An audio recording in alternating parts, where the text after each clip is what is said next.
This is the CrossFit tracking CrossFit evaluation for the Fitbit Ionic.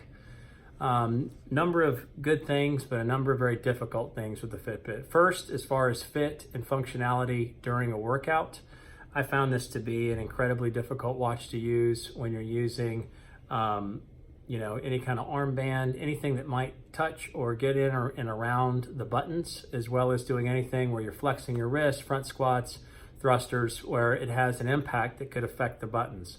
I constantly, when I was wearing hand grips, have a problem with this button getting pressed, and you hear a buzz, buzz, buzz, and it's not, in my experience, I put sweatbands over the watch so that it wouldn't turn the watch off or stop the workout.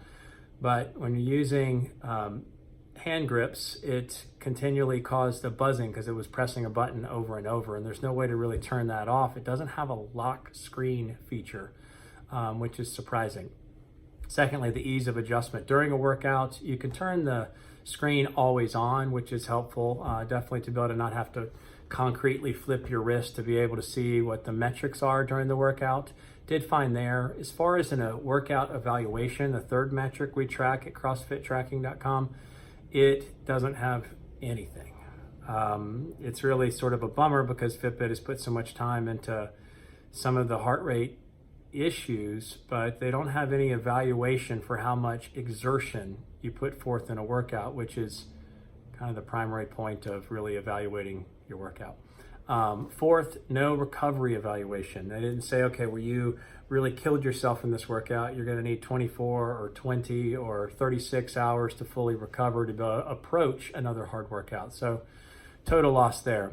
Sleep evaluation, Fitbit is obviously one of the leaders, but they've fallen behind recently. As of the date of this is September 2019, they're pushing forth much better sleep dynamics and sleep evaluation to be able to figure out what your recovery looks like.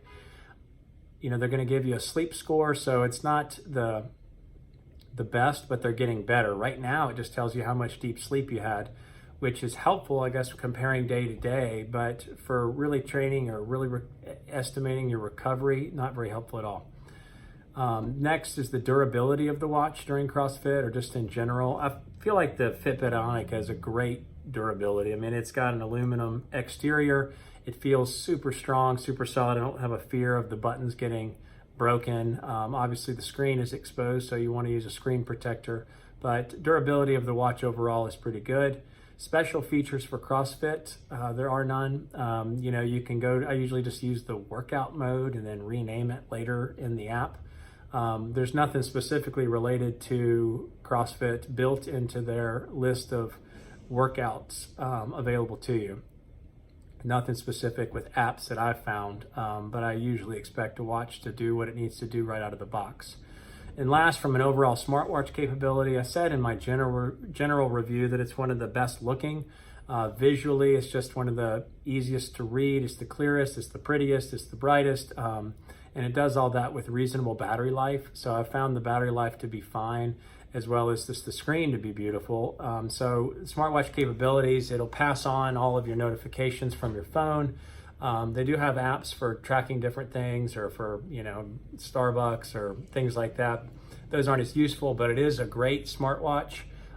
It's just not a good CrossFit watch or CrossFit evaluation tool. So not a top recommendation, but that is my review for the Fitbit Ionic from a CrossFit measuring standpoint. Thanks.